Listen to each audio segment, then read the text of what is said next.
yeux demain. Je ne vais jamais respecter fort. Je ne vais jamais respecter ceux qui sont contre ce que le Togolais veut. Pourquoi je vais te respecter? Dieu qui est en haut. Les gens même ne respectent pas Dieu. Sinon, Dieu a dit prier, mais est-ce que c'est tout le monde qui prie? Et toi, tu n'es qu'un simple humain devant nous. Tu veux qu'on te... Parce que tu veux qu'on te prenne comme notre Dieu. Tu as menti, mon frère. Ce que tu es en train d'observer, ça ne va jamais s'arrêter aujourd'hui, ça ne va jamais s'arrêter demain. Donc tu peux menacer, dire qu'il va nous atteindre, tout ça là. Fais ça, nous on t'attend. Si tu nous atteins, tant mieux, c'est Dieu qui a permis. Mais le combat doit continuer. Merci. On va évoluer.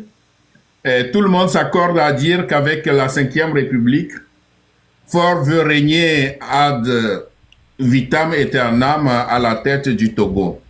Que pensez-vous qu'il faille faire pour le dégager?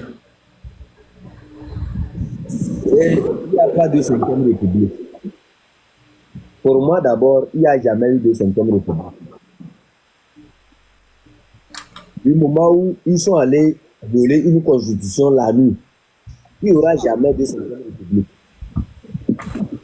Et notre seul moyen de le faire dégager, c'est de continuer ce qu'on est en train de faire. Moi, j'appellerai les gens à mobiliser encore davantage. Et que ça ne s'arrête pas là-bas seulement. C'est ça. Moi, j'ai compris, il y a une psychologie là que je vais vous expliquer. Je ne sais pas, bon, je sais que votre fils, peut-être que c'est vrai, on ne comprend pas tout. Mais on peut observer.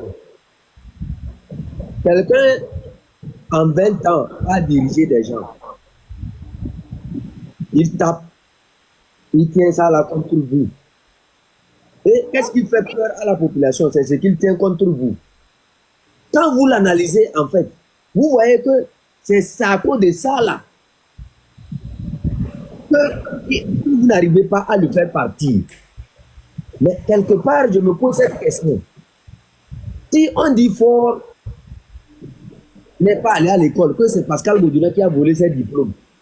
Pascal Moduna lui a dit, quand il s'était embarqué là, qu'est-ce qui empêche aux intellectuels comme nous de chercher les moyens nécessaires pour aussi... Ouais, il faut, moi je crois que quelque part, il faut occuper les territoires. Il ne suffit pas seulement de faire des manifestations pour chasser l'armée des quartiers, mais on occupe, il faut qu'on arrive à occuper des quartiers qu'on prend. Parce que dès qu'on a, par exemple, si le quartier à Dakar, mais la fois passée, si on l'avait occupé, on occupe les autres quartiers, on occupe 2, 3, 4, 5, 6, 7, 8, 9, on avance. Mais aujourd'hui, nous sommes arrivés quelque part où on manifeste, on libère. On manifeste, on libère. Donc, ils ont compris qu'en fait, ils pouvaient régner comme ça. Parce qu'ils savent que ça va prendre un temps, mais ça va se calmer. Moi, je crois que les Togolais doivent se mettre la main dans la main pour dire que là où nous sommes arrivés, il faut utiliser tous les moyens. Ce qu'il est en train d'utiliser contre nous, soyons capables aussi de l'utiliser. Oui. Il faut juste faire une estimation de nos morts depuis que vous avez commencé jusqu'à ce que nous on arrive dedans. On a perdu combien? Est-ce que c'est pas mieux de le faire en une seule journée et qu'on soit libre? Tout à fait. Non, c'est ce que moi j'ai à dire. Il faut que les Togolais sachent qu'on va manifester, mais oui, ça va arriver un temps où il faut se décider. Parce que cette question-là n'est pas abordée. Alors que c'est cette question-là, en fait, qui fait qu'on n'est jamais libre. Il faut qu'on aborde cette question. Sincèrement. Merci. Écoute cette vidéo et je vais vous poser la question après. Logique. Le Togo est un pays dans lequel les citoyens vivent et non, ils naissent. Ils grandissent et ils meurent sous la menace. Je recommence. Écrivez ça. Le peuple togolais est composé d'individus nés sous la menace, qui ont grandi sous la menace et qui sont morts sous la menace. C'est-à-dire que tu nais dans la peur. Tu vas à l'école primaire dans la peur. Tu vas au collège dans la peur. Tu vas à l'université dans la peur. Tu commences à travailler quand tu en as eu la chance, dans la peur. On te tue alors même que tu as peur. Et on te pleure en ayant peur. Même ceux qui te pleurent ont peur de te pleurer. Et après ta mort, quand on parle de toi, on regarde à gauche et à droite pour savoir si tous ceux qui sont là sont compatibles avec ta douleur. Est-ce que vous vous rendez compte? Un pays encerclé par une brutalité physique, psychologique et spirituelle. Sur le plan spirituel, le peuple du Togo est livré au désespoir. Pendant de longues années, on a tué, on a emprisonné, on a exilé, on a spolié des Togolais, sans que personne en Afrique, personne en Europe, personne en Amérique, personne en Asie ne daigne leur venir au secours. Donc c'est un peuple qui est alourdi. C'est-à-dire que sur le plan spirituel, c'est un peuple qui a un poids. Un poids qui équivaudrait à la formule « Seigneur, Dieu créateur tout-puissant, nous aurais-tu oublié par hasard ?» Le peuple togolais a plusieurs fois été plongé dans une léthargie spirituelle où il se demandait s'il était une créature divine. Voilà l'état de ce peuple. Bien, mon cher chef canton de Pézinder, êtes-vous contre les affirmations de Franklin Nyamsi, le blogueur activiste panafricain? Pour lui-même, il a trop utilisé les bons mots. Il a trop utilisé des mots même, c'est-à-dire, pour moi.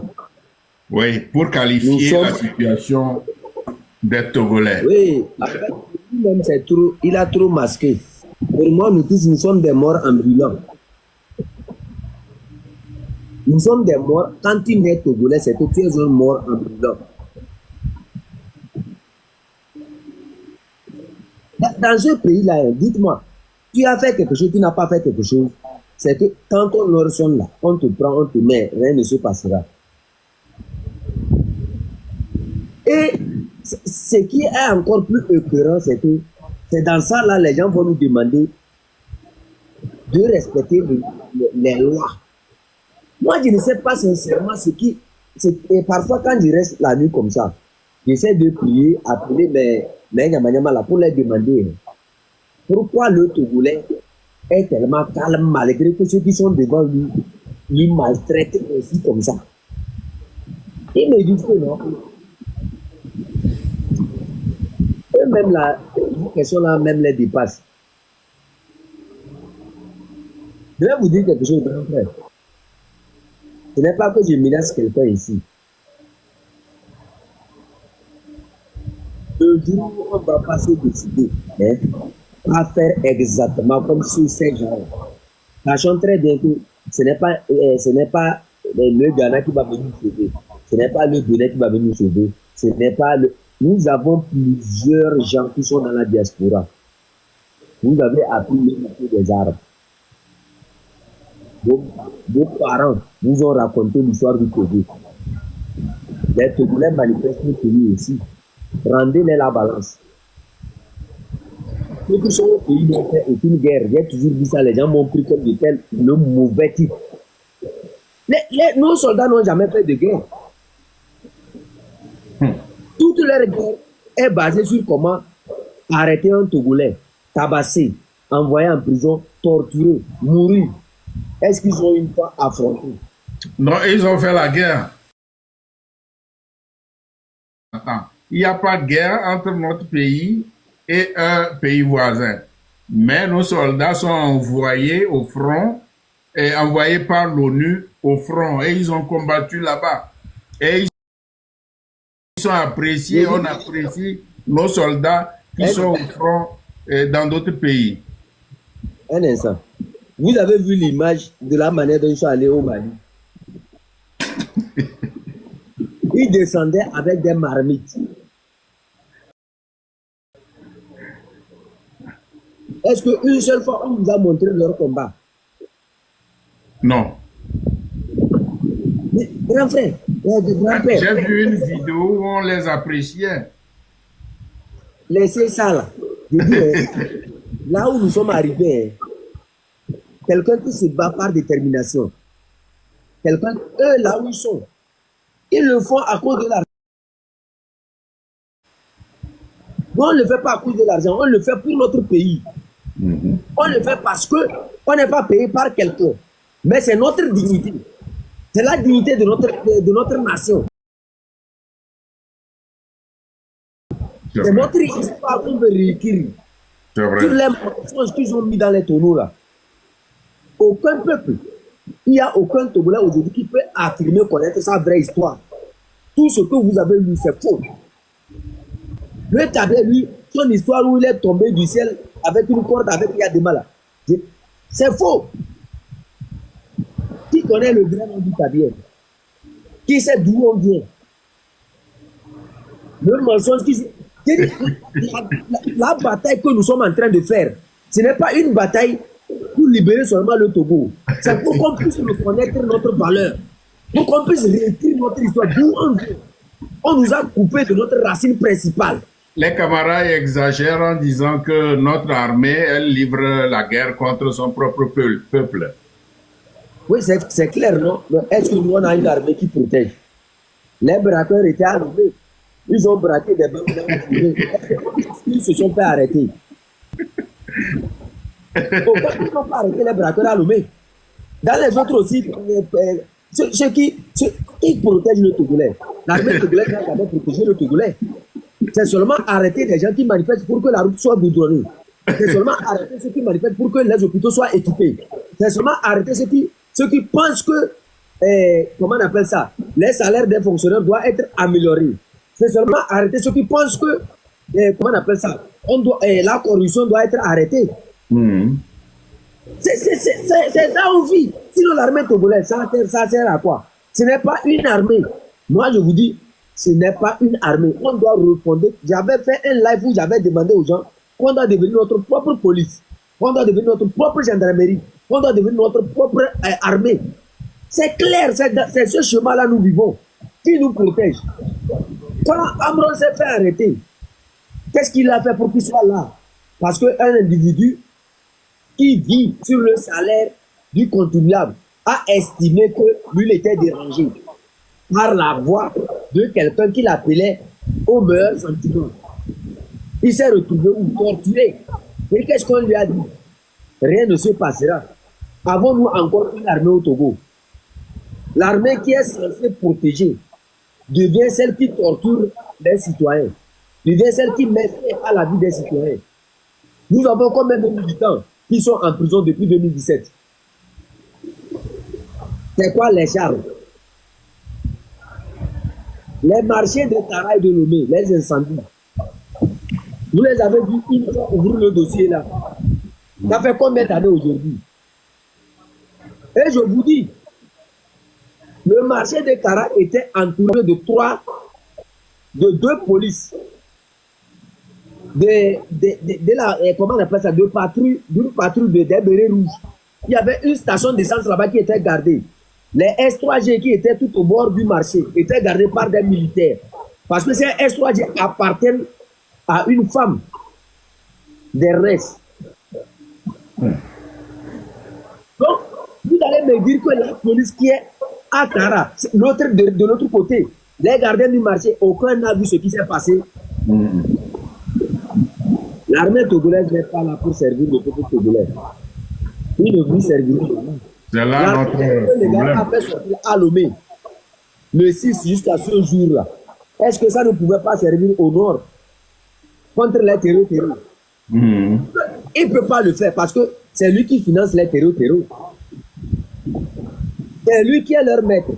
Le manganèse qu'ils sont en train d'exploiter là-bas, ils ne pouvaient pas exploiter le manganèse là gratuitement comme ça. Il faut convaincre à la population que, écoutez, c'est parce que les gens sont ici pour m'aider à vous défendre qu'on doit exploiter gratuitement votre manganèse pour payer leurs services. Sinon, dites-moi, on exploite quelque chose sur ma terre, je ne gagne rien. Vous ne voyez pas que la question des terroristes fabriqués là, Ce n'était pas pour exploiter le manganèse à vil prix. Les gens savent, chaque fois quand les hélicos atterrissent là-bas, c'est pour faire quoi? La fois passée, le 6, quand ça a chauffé, vous savez ce qu'il a fait? Il a rapatrié tous les militaires qui étaient dans la zone là-bas pour les envoyer à Lomé, pour les défendre. Vous les envoyez où?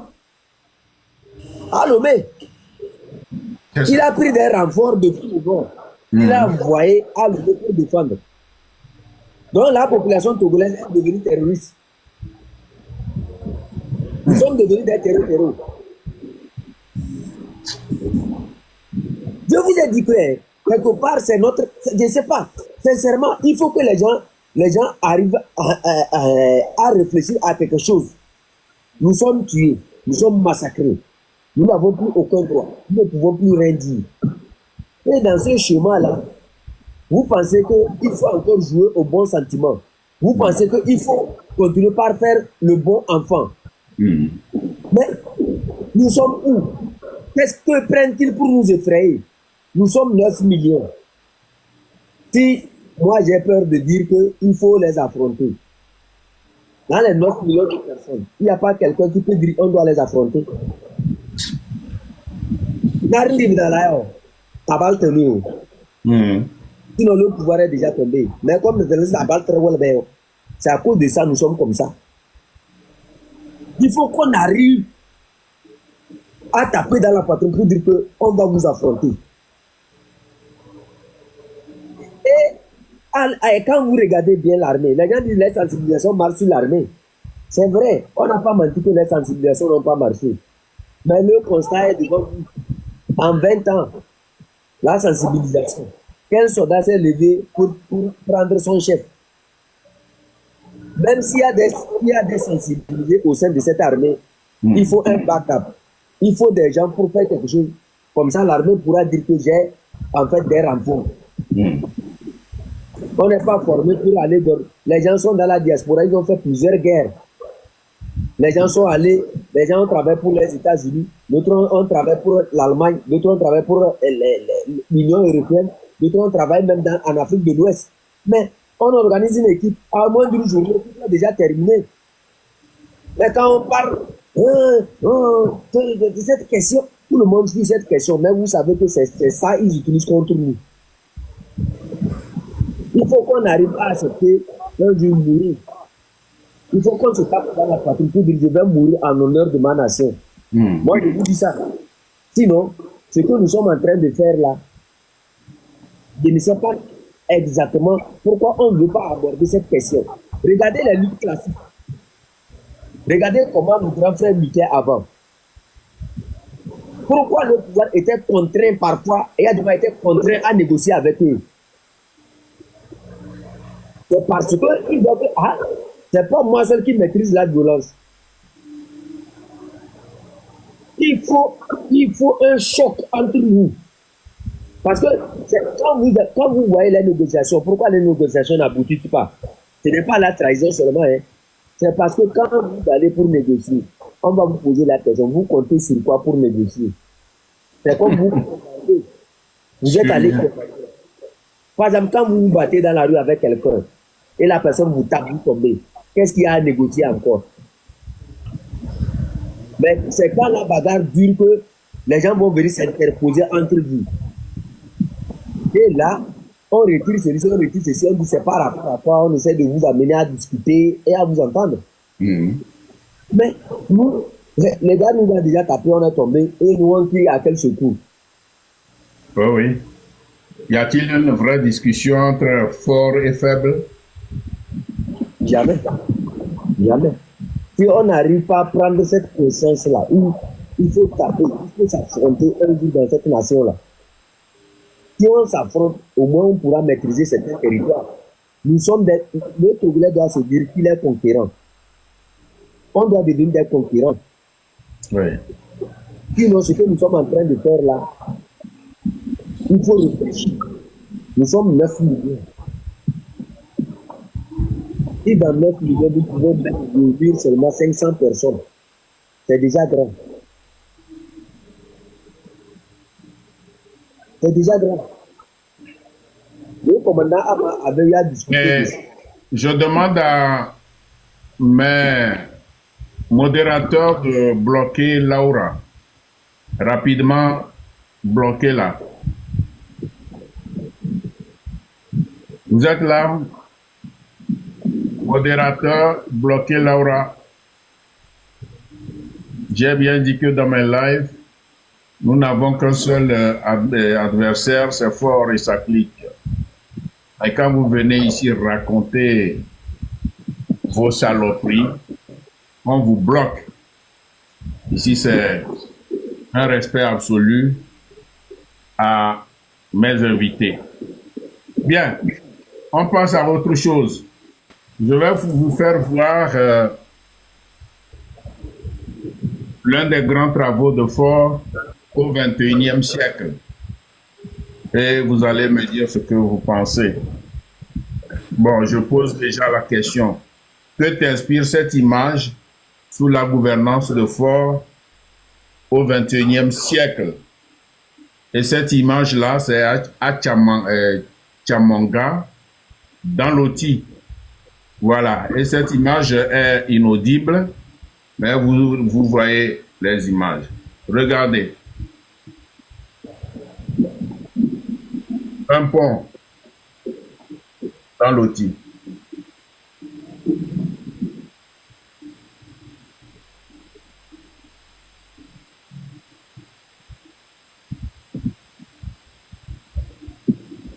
Je la rejoue.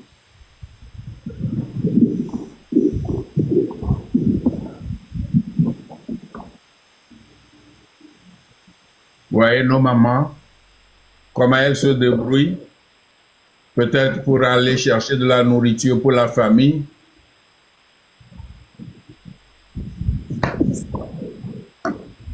Alors, que vous inspire cette image-là? Quand vous m'avez montré l'image, moi je n'ai pas observé l'image. J'ai observé seulement l'eau qui est en bas là.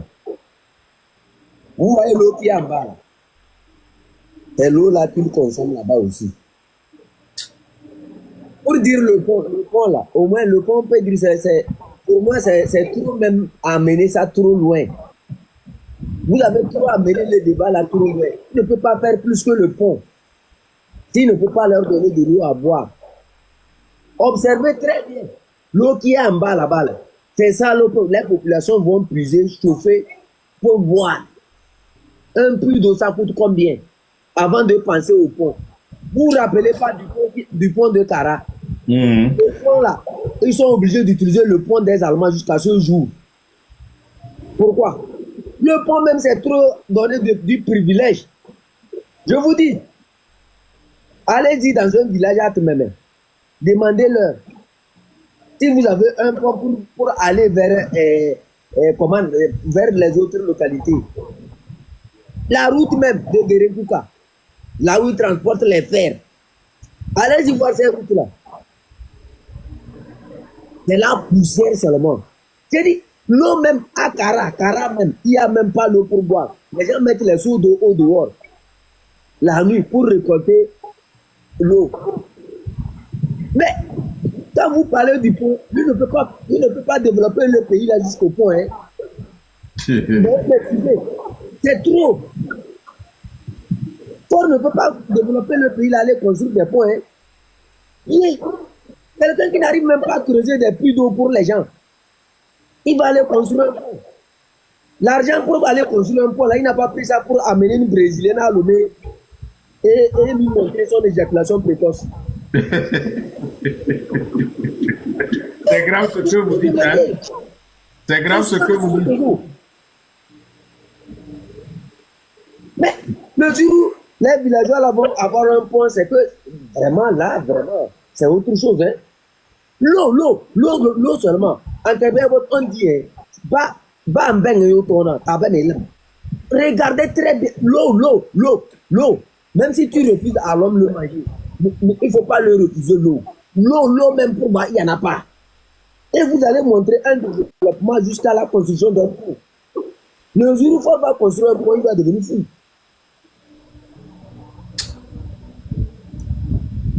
Mais Merci. est-ce que l'argent du pont là, vous savez combien de Brésiliens il a amené à la maison? Lui, son développement, c'est la matrice. Oubliez. La route même, la route, regarde, la route à Wakada, hein, sur le plan. Wakada, c'est le quartier qui est tout juste sur la voie de la radio Tara. La route là, sur le plan, c'est déjà goudronné autant d'il y a des mains. Allez-y voir la poussière qu'il y a là-bas. Les gens qui ont ouvert leur boutique tout autour là, en saison de pluie, c'est l'eau seulement qui est sur la route. Les gens n'arrivent même pas à pratiquer, à utiliser cette route. En saison de sèche là, de la poussière, les gens sont obligés de fermer leur boutique. Je vous dis, prenez la route là pour aller vers le CG d'Ongoyon. Il y a un petit ponceau comme ça qui est cassé là-bas depuis des années. Personne ne veut réparer le ponceau là. Vous allez parler d'un pont. Hey. Merci Mandja. On va évoluer, puis après, comme les gens attendent de vous poser des questions, vous pouvez bien pour